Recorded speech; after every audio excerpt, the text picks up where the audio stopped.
So, thank you all so much for being here at our Rankings 101 webinar. Today, we are really excited to talk more about how to approach the rankings process. And you can hear from some QuestBridge scholars and learn more about their experiences through their stories that they have shared with us. So, we hope that this hour is filled with a lot of great insights, and so we're going to go ahead and get started. So, over the course of the hour that you are with us, we'll be covering a variety of items. First, we are going to review your next steps now that you've submitted your application. Then we'll do a quick review of the rankings process. After that, we'll cover some valuable ranking strategies based on data and other students' experiences. And finally, we'll share some helpful resources for you to consider throughout this process. All right, so I'm going to go ahead and actually take myself off the screen so that you guys can see the whole presentation bigger. But I'm right here. I'm still here. Don't worry.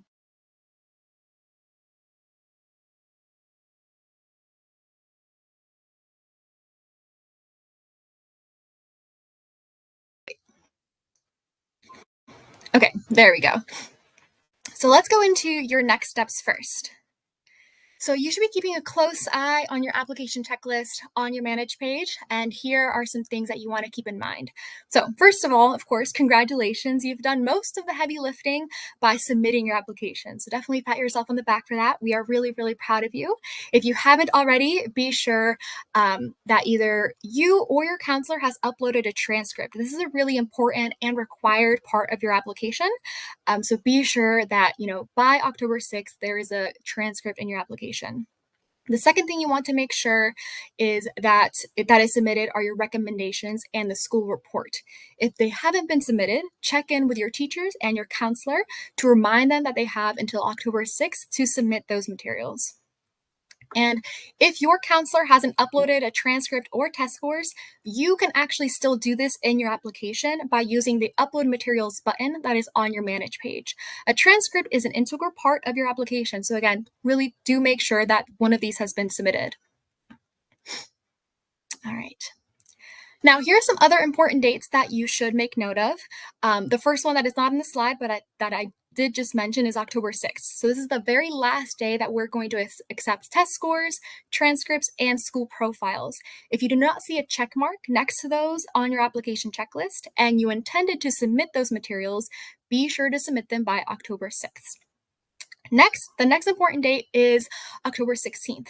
This is the date by which you must submit your match rankings form to be considered for the full 4-year scholarship at one of our college partners.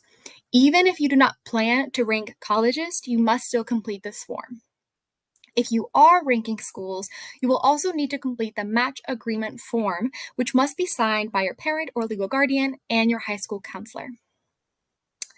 The next date to keep in mind is October 21st. So by 5 p.m. Pacific time, we will email you letting you know that there's been an update added to your Manage page. If you are named a finalist, you'll need to submit all of your match requirements by November 1st. If you are not named a finalist, your options for applying through QuestBridge are more limited and you are not eligible to participate in the match. All right. Now, if you are selected as a finalist, you will want to start working on your match requirements. In order for your application to be considered complete to our college partners, you'll want to make sure that you start working on your match requirements as soon as possible. These must be submitted directly to the college partners, and they'll email you with instructions if you need to submit materials via an application portal or anything like that. Match requirements may include official transcripts, financial aid materials, supplemental essays, and questionnaires. I want to emphasize the importance of submitting financial aid documents on time. This is something that you can submit ahead of time, since you'll need to do this anyway if you're applying to these schools regardless. If you want to get a head start, you can explore the match requirements guide on our website to gain a broad understanding of what match requirements entail. Then you can review the application requirements page on our website for each of the schools that you've ranked. They share exactly what they expect to receive and often share more information on supplements that may be required. Now, in case you've forgotten all about the ranking process and how it works, let's review some ranking basics. Now, most of the questions that we get about the National College Match have to do with the rankings process, and it's today's focused. Remember, you must rank colleges to participate in the match, which is the opportunity to be considered for the full four-year scholarship. So first, students rank up to 15 colleges. You can rank 1 or 2 or any number up to 15. It's important to note that you have greater odds of matching with a school if you rank more schools. This is a special opportunity to apply early to multiple schools. If you are applying simply through early decision, you would be limited to just one school. Just be sure to remember that for each school you rank, you'll have additional materials to submit. Then, college partners review the application of the students who rank them. They are the ones who select which students they are able to admit with the full four-year match scholarship. They do not know where you rank them on your list or other schools that you've ranked. All they know is that you're interested in them. If you are matched, you will be matched with the school that you ranked the highest that was willing and able to admit you with the match scholarship. You can only be matched to one school. Perhaps two schools that you ranked are able to offer you admission and a scholarship, but you will only be matched with the one that you ranked highest. You will not be notified of any other schools that were able to match with you, only the one that you were matched with. If you are matched, that means that you are expected to attend the school that you are matched to, with the exception of MIT. Now let's go a touch more in depth. So step 1 is to really research our college partners. In your research process, you want to consider various fit factors that are important to you, like academics, community, financial aid, and others. In your research process, be sure to review the match requirements and the match scholarship package for each school that you rank. Every school creates their own match scholarship package, so it's crucial that you review it to make sure it makes sense for you. You also want to ensure that you'll be able to complete the match requirements for each of the schools that you're ranking, including those supplemental essays, financial aid forms, and more. Finally, each school that you include on your list should be a school that you'd be 100% happy to attend, even your last ranked school. One thing you may hear us say is that you should be as happy to attend your last ranked school as your first ranked school, because you don't want to end up in a situation where you're matched to a school that you're not excited to attend. As someone who was once in the position of deciding which schools to rank and feeling like there's a full ride scholarship on the line, I want to emphasize that at the end of the day, your happiness is really important. This will be something different for everybody. But I know that for me, graduating with no college debt was important. And so I really pushed myself to consider lots of schools, knowing that all QuestBridge College partners are really excellent schools. Step 2 is to create your list. Remember, you can rank anywhere from 1 to 15 schools. After finalist notification, you will be able to remove schools, as well as change up the order of the schools already on your list, but you will not be able to add any additional schools. The revised rankings form will be available on your Manage page. And step 3. This is one of the most important steps because of the timeline between being named a finalist and the deadline to submit your match requirements, which is quite short. Each school you rank will have match requirements, and you can actually review these on their page on our website, so you can try to get a head start now if you know that there are schools that you will apply to, even if you are not named a finalist. Completing your match requirements will ensure that your application is considered complete. However, not completing your match requirements does not mean that a school will automatically no longer consider you or consider your application for the match scholarship. If at any point you decide that you no longer want to be considered for the match scholarship at a school that you ranked and it's before match day, you must let us know by emailing us directly. Now let's look at an example of what the ranking process may look like. In this scenario, the student has done their research over the summer and into the fall and would be happy to attend any of the 12 colleges that they've listed here. So they ranked as many as 12 in this case.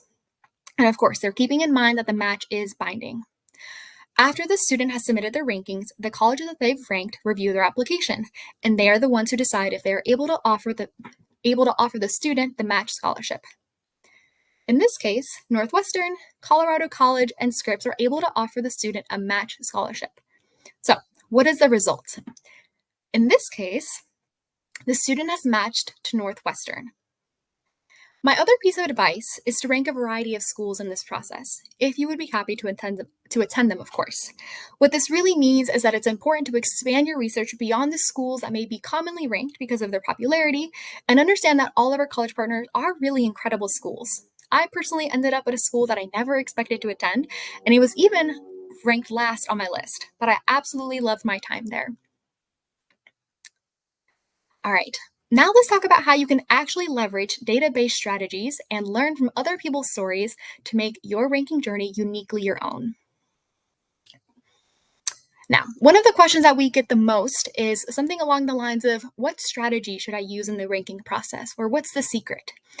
This really is a tough question to answer because at the end of the day, ranking is something that is quite personal and individual to you.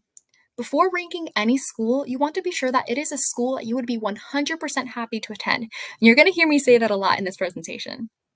That being said, there are some insights that we have learned from finalists who went on to match in 2024. First is that 64% of ranking finalists, so finalists who opted to rank, ranked at least 7 colleges in their rankings list. The insight that this provides us is that for many students, at least 7 schools feel like they could be a good fit for them. All right.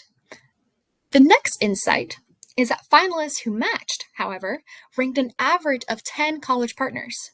So paired with this previous stat, right, the 64%, this shows us that ranking more colleges does in fact increase your chances of matching. In a way, this might be intuitive. The more colleges that you rank, the more opportunities there are for a college to say yes. However, let's pair this with this last stat, which is that more than 80% of finalists who matched ranked a diverse range of schools. You may wonder, what does ranking a diverse range of schools entail? For us, that includes a variety of factors. It could be geographic diversity, so ranking schools that may be farther from home. It could be ranking different types of schools, like both liberal arts colleges and research institutions. And it could also mean ranking schools with a varying levels of selectivity. For example, the match may be more competitive for you if you only rank schools with historically very low acceptance rates, or schools that more students are more likely to also rank. Therefore, when you combine the insights from all of these stats, it shows that creating a diverse rankings list with these factors in mind can ultimately increase your chances of matching. With all of that in mind, again, we do want to offer one incredibly important reminder. You should only rank schools that you would be 100% happy to attend. We hope that you can use these insights as an opportunity to really discover new schools that may be a great fit, and that after research, you think you'd be happy to attend. Now, as I mentioned in the beginning, I want you all to hear stories from people who were once in your shoes. So here's my story. I want to preface that in many ways, I did exactly what I would have told others not to do. When I made my first list of colleges to rank, I essentially put any school that had my major and that I had heard of before, either through a friend, popular media, college rankings, etc. I didn't really take the time to conduct research and ask questions that I know I would have cared about had someone just told me to slow down a little bit. Earlier, I said that for me, graduating without debt was the most important factor. And so I thought that the research process wouldn't matter as much because a full ride was on the line. Now, I know that you can have both. You can graduate with no debt or potentially be matched, right? And enjoy the rankings process and in the research process, especially. So I wish that I'd asked myself and reflected on questions like, what do I need to build community? Do I feel like I belong? Is housing guaranteed all 4 years? What kind of curriculum do I thrive the most in? How might I be involved outside of the classroom? These are things that really ended up being really important in my own college experience. And truthfully, I think they were things that were important to 18-year-old me back in the day, but that I didn't really take the time to ask myself. Later, when I was named a finalist and had 12 schools to submit match requirements to, I decided I couldn't reasonably finish all of them while working my part time job and juggling all of my other academic responsibilities. I made some hard decisions and I cut several schools from my list. I'd love to say that it was at this point that I took the time to carefully conduct more research and learn even more about these schools, but I did not. Again, don't do what I did. Really take your time to research the schools that you're including on your list. To wrap up my story, I will share that I did in fact match to Pomona College that December of my senior year, which was the last school on my list. I was beyond ecstatic, but I was also really nervous about moving across the country and going to a school that no one really knew about back home. Looking back at my list now, I actually think it's kind of wild that I thought I'd enjoy attending some of these really big schools. And I'm just glad that whoever read my application at Pomona knew that I was the type of kid who really needed a small liberal arts environment to thrive, even before I knew that about myself. So, my advice is to take a second to slow down, to allow yourself to enjoy the research process. Consider what your future self would be most happy that you prioritize in your research. Is that community, opportunities, support, right? So find that reason for you. Now, here's Alexander's story. Alexander is from Muncie, Indiana, and in his first go at ranking colleges, he opted to rank 11 schools. One of the things he kept at the forefront of his mind while crafting his list was considering how many extra supplemental essays he was going to need to write. We know that as seniors in high school, most of you are quite busy with classes, part time jobs, family responsibilities, and more. So, this is honestly a really great consideration. As I mentioned earlier, you will have the option to revise your rankings, and Alexander actually didn't make a single change. He really took his time to consider what was important to him while ranking, like the size of the schools he ranked and whether they had the specific programs he was interested in. Forming close bonds with professors was also important to him, so looking into things like student to faculty ratios and average classroom sizes provided him that insight that he really wanted. In the end, Alexander ended up matching to Washington and Lee University. I actually got to meet Alexander at a conference earlier this year, and I remember how excited he was to share all of the incredible opportunities that W&L has provided him.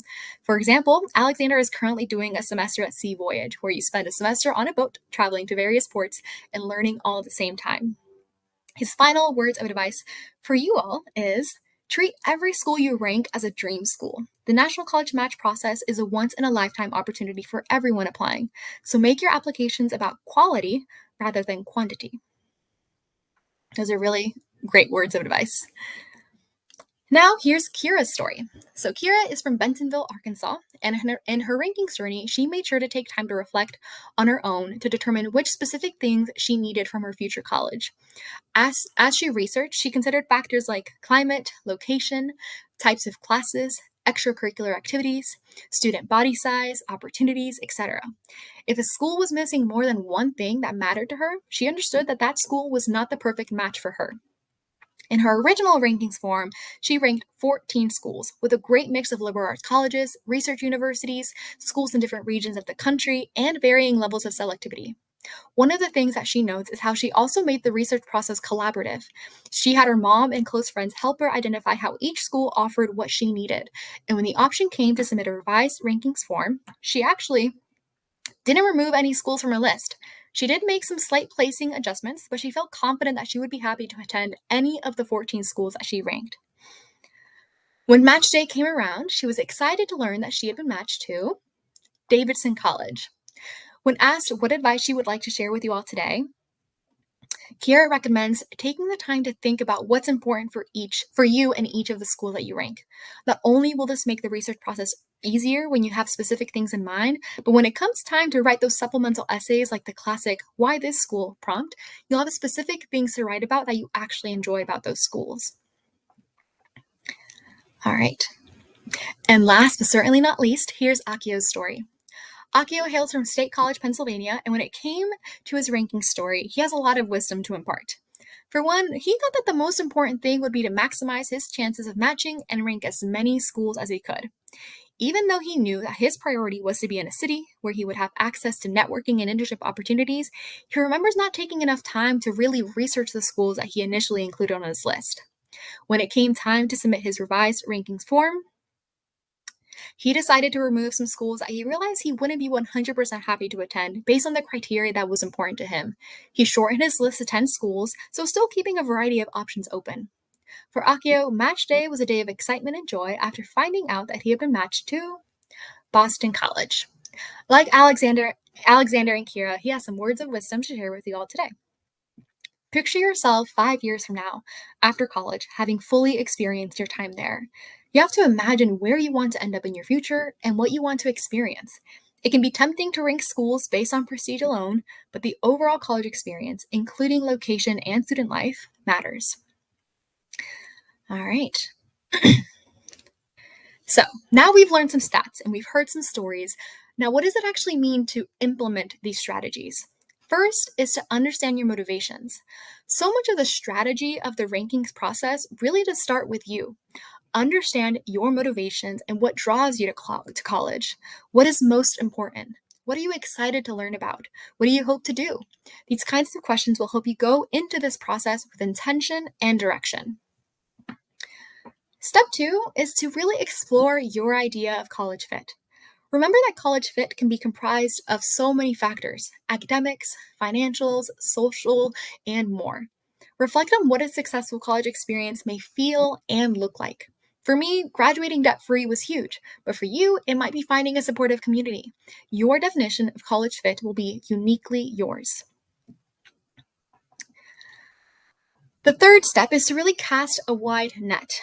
If there's anything our stats have showed, it's that creating a diverse and long ranking list really does pay off for a lot of students. To do this, I encourage you to start your research broadly. Consider both the small and the big, the liberal arts and the research institutions, the schools far and close to home. And as you go, you might find that a school you never considered could be a great fit after all. And lastly, tiptoe outside of your comfort zone. This one is tough.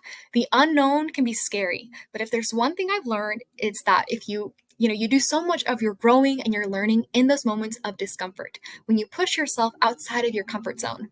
I'm not saying that you have to leap and run into the unknown, but do remind yourself to dream big and take a chance on yourself as you craft your rankings list. All right. Now let's take a moment to put what we've learned into practice. Take a look at our 55 college partners. We have schools from coast to coast with hundreds of majors, dozens of pre-professional programs, too many athletic teams to count, and most importantly, QuestBridge Scholars who dare to dream big and envision a future for themselves at each of these schools. I want to challenge you in the chat. Identify one school that you knew of before that you want to rank, and identify one school that may be less familiar. Maybe you learned about it in this webinar. Maybe you've gotten an email from them and you've been meaning to conduct more research on them. Keep in mind those strategies that we just learned about. It could be a school that's across the country. It could be a school with a curriculum that you didn't know existed. It could be a school that you've never heard of. So let's see what you all are sharing in the chat. All right, I'm seeing Boston University. I'm seeing Emory. I'm seeing Vanderbilt, Yale, and Duke. All right, Pomona College shout out, love it. Cornell, Wellesley, yeah. WashU, Bowdoin. These are all such great schools. Yeah, absolutely. Ooh, I see Colgate, UVA, Holy Cross. Amazing, amazing. Davidson, Amherst. All right, these are amazing, amazing. I mean, all of our college partners are really incredible options, right? And that's really the goal of this presentation, is to really show you that so many of our schools can be a great fit for so many different students. And sometimes it just takes a little additional research, right? All right, I'm seeing Middlebury, I'm seeing U Chicago, I'm seeing Rice. All right, I really am seeing a great variety here. So thank you all so much for sharing which schools you all are interested in. I always love engaging with you all in the chat. All right, so let's keep it going. We're almost at the end here, so we'll have a good amount of time for questions, I think. All right, so let's review some of the resources that you might find helpful in the rankings journey. So the first are a collection of rankings resources that you'll find in our resource library. So if you scan the QR code here, you'll find 3 useful tools. They're also linked in the documents tab next to like where the chat and the Q&A is. But this will really help you with the research process and the process of creating your rankings list. So if you're someone who really likes to have additional resources as you go into this process, I'd encourage you to use those resources. They're also being shared in the chat now. The second thing is that we have this series called the Find Your Fit series. So on our events page, you can actually hear from college partners directly. They are hosting a variety of events throughout the month of October up until later into the month, where you can hear from them and ask them your questions, right? Maybe flying across the country to tour a school or, across the state is not possible or it's not feasible, but you can connect with a lot of these schools through their virtual events. So definitely check out the Find Your Fit series on our events page. You'll see a wide variety of schools hosting events for you all specifically. So these events are specifically for QuestBridge applicants. So, they're often, the smaller groups, so you really can have the opportunity ask your questions. The last resource here is the Match Requirements Guide. So if you really want to get a head start on your match requirements and just learn about what they are, what it entails, get some definitions in there, definitely check out our Match Requirements Guide. So this is also being shared in the chat now, but you'll really be able to just learn what match requirements entail using this guide that's on our website. All right. So that is all for the Rankings 101 webinar. We really do hope that these tips and these strategies have been useful as you start the rankings process. Remember that finalist notification will be on October 21st. Thank you so much for joining us tonight.